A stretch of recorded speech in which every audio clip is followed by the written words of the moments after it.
अक्सर आपने मेरी अलग अलग वीडियोस पे कमेंट किया है कि भाई आप बेस्ट फोन तो बताते हो लेकिन बेस्ट टैबलेट कब बताओगे, क्योंकि काफी स्टूडेंट्स हैं और काफी लोग गेमिंग पर्पस के लिए भी टैबलेट लेना पसंद करते हैं। तो ऐसे में भाई आपके भाई ने जिस टैबलेट की रेटिंग काफी अच्छी थी, बहुत ही ज्यादा रिसर्च करके टॉप 3 टैबलेट्स हमने मंगाए हैं। और भाई ये पुराने टैबलेट तो बिल्कुल नहीं है, एकदम रिसेंटली लॉन्च हुए हैं कुछ तो, जैसे कि ये रियलमी का पैड 3।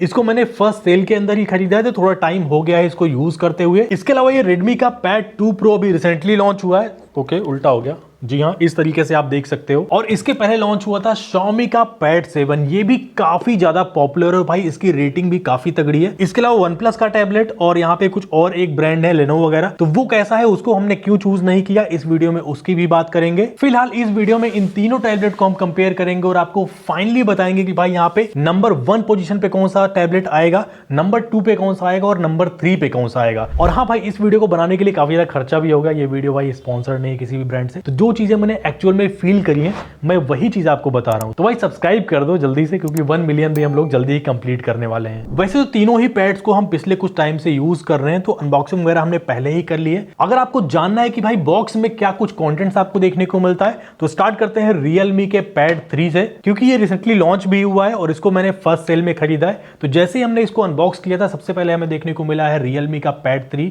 Tablet itself. इसके अलावा यहाँ पे एक चार्जर भी देखने को मिलता है और टाइप सी केबल भी दी गई है। इसके अलावा कुछ पेपर वर्क दिया गया है, कोई भी स्टाइलस या कोई भी पेन पेंसिल आपको इसके अंदर देखने को नहीं मिलेगी। बात करें यहाँ पे रेडमी पैड 2 प्रो की, तो इसके अंदर भी आपको सेम चीजें देखने को मिल जाएंगी, जैसे कि आपका रेडमी पैड 2 प्रो है। इसके अलावा आपको एक चार्जर देखने को मिलेगा, एक टाइप सी केबल और कुछ डॉक्यूमेंट्स वगैरह देखने को मिल जाएंगे। यहाँ पे भी आपको पेंसिल या पेन आपको सेपरेटली ही परचेज करनी पड़ेगी। वहीं अगर हम बात करें Xiaomi के Mi Pad 7 की, तो यहाँ पे भी आपको चार्जर, डेटा केबल, इसके साथ आपको टैबलेट भी देखने को मिलेगा और कुछ पेपर वर्क यहाँ पे भी दिया गया है। तो यहाँ पे जो अनबॉक्सिंग एक्सपीरियंस रहा वो लगभग सिमिलर ही था तीनों ही टैबलेट्स का। अब जैसे ही आप तीनों टैबलेट को फर्स्ट लुक के अंदर देखोगे, तो यहाँ पे आपको तीनों ही टैबलेट अलग अलग साइजेस के अंदर देखने को मिलेंगे, क्योंकि यहाँ पे रियलमी और Xiaomi में तो बहुत बड़ा डिफरेंस नहीं है, लेकिन ये रेडमी का पैड 2 प्रो काफी ह्यूज डिस्प्ले के साथ में आता है और इसकी एक्चुअल डिस्प्ले साइज है 12.1 इंच की। वहीं अगर हम बात करें रियलमी टैब 3 की, तो ये टैबलेट थोड़ा सा छोटा लगा है रेडमी से,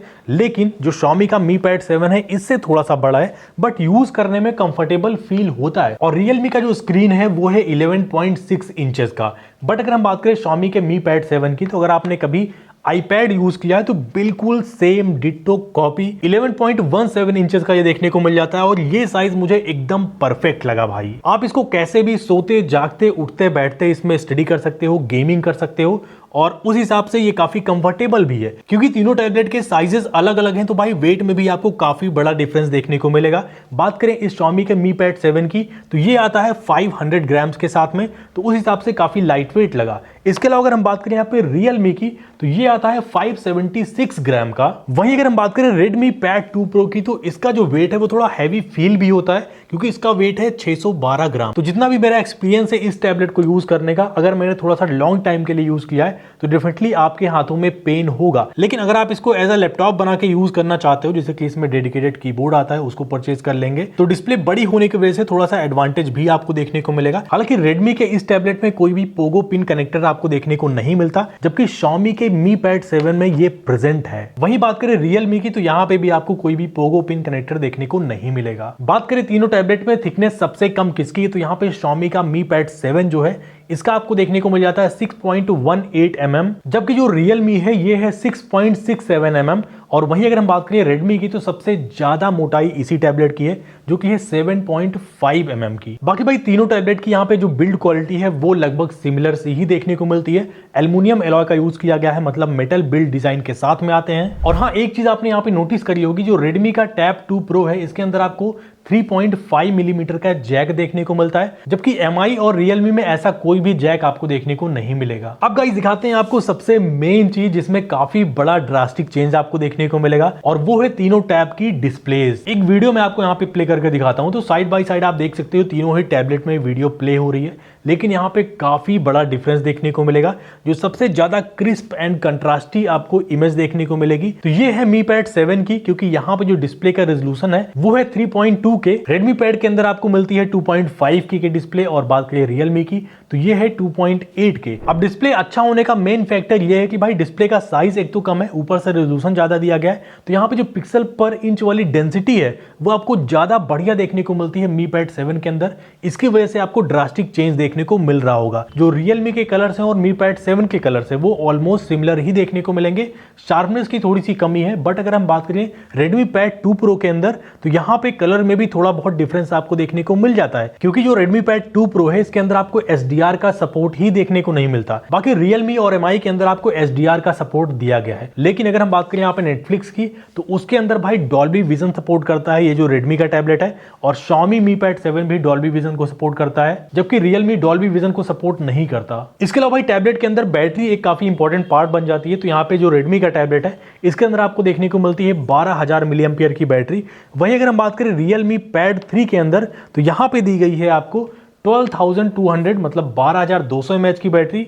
वहीं अगर हम बात करें Xiaomi के Mi Pad 7 की तो सबसे कम बैटरी यहाँ पे आपको देखने को मिलती है जो कि है 8,850 mAh की। तो अगर आप बैटरी बैकअप के मामले में कंपेयर करोगे तीनों टैबलेट को तो यहाँ पे Xiaomi का Mi Pad 7 जो है उसमें आपको थोड़ा सा कम बैटरी बैकअप देखने को मिलेगा। बाकी जो Redmi और Realme है 2 दिन भी चल सकते हैं अगर आप बैटरी थोड़ा सा कम यूज करते हो। अब गाइस यहाँ पे बात करते हैं तीनों टैबलेट के परफॉर्मेंस की, तो भाई परफॉर्मेंस पार्ट भी काफी इंपॉर्टेंट है, क्योंकि भाई तीनों टैबलेट के अंदर आपको डिफरेंट चिपसेट देखने को मिल जाता है। सबसे पहले अगर हम बात करें यहाँ पे Realme Pad 3 की तो यहाँ पे आपको देखने को मिलता है MediaTek Dimensity 7300 वाला चिपसेट। हालांकि इसको 73 Max के नाम से यहाँ पे दिया गया थोड़ा सा ट्यून करके। इसके अलावा आते हैं अपने Redmi Pad 2 Pro के अंदर तो यहाँ पे आपको देखने को मिलता है Snapdragon 7S Gen 4 वाला चिपसेट। और अगर हम बात करें Mi Pad 7 की तो यहाँ पे दिया गया है Snapdragon 7 Plus Gen 3। अब देखो ऐसे अगर आप नहीं समझ पा रहे हैं तो आपको थोड़ा सा AnTuTu स्कोर में दिखाता हूँ। तो यहाँ पे जो Realme का AnTuTu स्कोर निकल के आया है ये लगभग से है 7 लाख का। वहीं अगर हम बात करें Redmi की तो यहाँ पे 10 लाख से थोड़ा सा ज्यादा देखने को मिल जाता है। लेकिन अगर आप बात करें यहाँ पे Mi Pad 7 की तो काफी बड़ा डिफरेंस आपको देखने को मिलता है। 17 लैक्स का आपको AnTuTu स्कोर देखने को मिलता है। और जितना भी हमने तीनों टैबलेट को यूज किया है देखो भाई लैग तो तीनों टैबलेट में से कोई नहीं करता, लेकिन अगर आप ज्यादा एप्स वगैरह डाल दोगे तो हो सकता है कि Realme में आपको थोड़ा सा शटर्स वगैरह देखने को मिल जाए, जबकि Redmi और MI इन दोनों के अंदर आपको कोई दिक्कत नहीं आएगी, काफी बढ़िया चला देंगे। लेकिन अगर आप गेमिंग पर्पज से टैबलेट परचेज करने की सोच रहे हो तो मुझे लगता है कि आपको Xiaomi Pad 7 की तरफ जाना चाहिए, क्योंकि यहाँ पे इसका डिस्प्ले साइज भी थोड़ा छोटा है तो यूज करने में काफी कंफर्टेबल रहेगा। बाकी यहाँ पे तीनों टैबलेट के अंदर हमने BGMI भी खेला है, सबसे बढ़िया सेटिंग आपको देखने को मिलेगी Xiaomi के Mi Pad 7 के अंदर, जो कि है 90 FPS का गेम प्ले निकाल के देगा। और ये भाई फ्रेम ड्रॉप भी नहीं करता, 90 FPS काफी तगड़ा आपको देखने को मिल जाता है। जबकि अगर हम बात करें Redmi की तो यहाँ पे आपको 60 FPS का देखने को मिलता है। और जो Realme में सेटिंग आपको देखने को मिलती है ये है 90 FPS, लेकिन फ्रेम ड्रॉप्स आपको देखने को मिलेंगे लगभग से 20-25 मिनट प्ले करने के बाद। और हाँ, Realme के अंदर जायरोस्कोप का सपोर्ट नहीं है, मतलब सपोर्ट तो है वर्चुअल वाला है, कोई भी हार्डवेयर यहाँ पे डाल के नहीं दिया गया। तो जितना भी यहाँ पे गेम हमने प्ले करा है भाई जायरोस्कोप यहाँ पे काफी डिले है। तो अगर आप गेमिंग पर्पज के लिए Realme को लेने की सोच रहे हैं तो भाई गलती मत करना। और हाँ, अगर आप लोग बिलीव करते हो CPU थ्रॉटलिंग टेस्ट में तो यहाँ पे हमने उसको भी परफॉर्म कर लिया है। तो यहाँ पे तीनों टैबलेट के अंदर हमें ग्रीन बार्स ही देखने को मिले हैं, तो सॉफ्टवेयर और हार्डवेयर का जो कॉम्बिनेशन है वो काफी ऑप्टिमाइज है। और हाँ, एक चीज मैं और इंक्लूड करना चाहूंगा कि अगर आपको डेटा ट्रांसफर वगैरह करना रहता है अपने टैबलेट से अपने फोन के अंदर या फिर टैबलेट से पीसी के अंदर, तो यहाँ पे जो फास्टेस्ट स्पीड आपको देखने को मिलेगी वो मिलेगी Mi Pad 7 के अंदर, क्योंकि यहाँ पे USB 3.2 का सपोर्ट आपको देखने को मिलेगा, मतलब इसका टाइप सी पोर्ट USB 3.2 वाला है, जबकि इन दोनों में आपको USB 2.0 वाला देखने को मिलता है, मतलब पुराना। अब स्पीड टेस्ट के अलावा हमने स्टोरेज टेस्ट भी करा है, तो यहाँ पे भी आपको काफी बड़े बड़े नंबर में डिफरेंस देखने को मिलेंगे। सबसे फास्टेस्ट यहाँ पे Mi Pad 7 है, उसके बाद है Realme और सबसे लास्ट में आता है Redmi Pad 2 Pro। और हाँ, मूवीज देखते देखते कभी ऐसा हो गया कि आपने ईयरबड्स नहीं लगाए या फिर हेडफोन आपने नहीं लगाया, तो हाँ, तीनों टैबलेट के अंदर आपको क्वाड स्पीकर सेटअप देखने को मिलता है, मतलब 4 स्पीकर आपको देखने को मिल जाएगा। हालांकि यहाँ पे जो Redmi और MI का टैब है इसमें Dolby Atmos का सपोर्ट आपको देखने को मिलता है, और साथ ही साथ यहाँ पे वायर्ड हाई रेज भी सपोर्ट करता है, मतलब अगर आप ब्लूटूथ के थ्रू म्यूजिक सुनना पसंद करते हैं तो Xiaomi Mi Pad 7 के अंदर हाई रेज ऑडियो का भी सपोर्ट आपको देखने को मिल जाता है। बाकी भाई Realme की ऑडियो मुझे उतनी इंप्रेस नहीं कर पाई, क्योंकि यहाँ पे Dolby Atmos का भी सपोर्ट देखने को नहीं मिलता। और जो Redmi और Xiaomi है इसके अंदर आपको HyperOS 2.0 0 का सपोर्ट देखने को मिलता है, जबकि अगर हम बात करें Realme की तो यहाँ पे Realme UI 7 दी गई है। अब गाइस वैसे तो जो लोग टैबलेट यूज करते हैं वो लोग कैमरे को इतना प्रेफरेंस नहीं देते, क्योंकि यहाँ पे सिर्फ वीडियो कॉल वगैरह करने के लिए टैबलेट का कैमरा यूज होता है जनरली अगर हम बात करें। बट अगर आप उनमें से जिनके लिए कैमरा थोड़ा सा इंपॉर्टेंट है तो भाई तीनों टैबलेट के अंदर क्या कैमरा सेटअप देखने को मिलता है इसके बारे में भी हम लोग देख लेते हैं। तो यहाँ पे जो Redmi और Realme है इसके अंदर आपको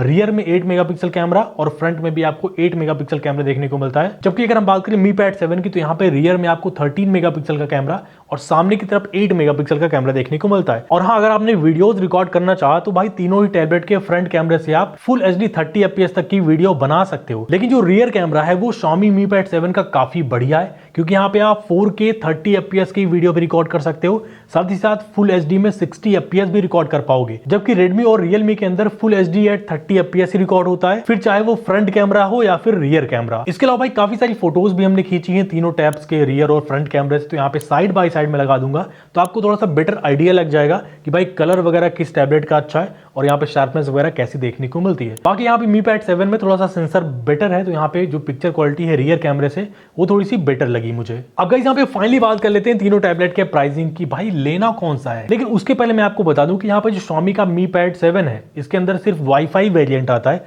अगर आप 5G सिम लगाना चाहते हो नेटवर्क वाला तो भाई इसके अंदर सपोर्टेड नहीं है, उसके लिए फिर आपको Realme या फिर Redmi Pad 2 Pro में से कोई भी चूज करना पड़ेगा। बाय द वे जो Mi Pad 7 की प्राइस है ये लगभग से 22,500 के आसपास अभी मैंने फ्लिपकार्ट पे चेक करा ऑफर के बाद, और बिना ऑफर के ये टैबलेट आपको 24,999 के अंदर देखने को मिलता है। बाकी भाई Redmi और Realme भी सेम ही प्राइस में आपको देखने को मिलेंगे, लगभग से 23,000 के आसपास आपको ऑफर के बाद देखने को मिल जाएंगे। हालांकि जो लॉन्च प्राइस है वो लगभग से 25 से 26,000 तक जाती है। तो ये था एक फुल कंपैरिजन जहां पे जो टैबलेट मुझे जैसा फील हुआ, जैसा रिजल्ट दिया, मैंने सब कुछ आपको बताया।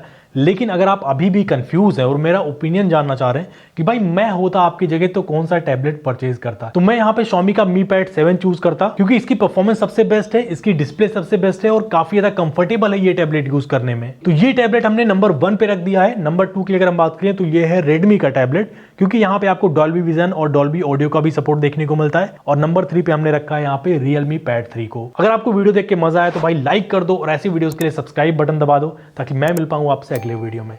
तब तक के लिए गुड बाय।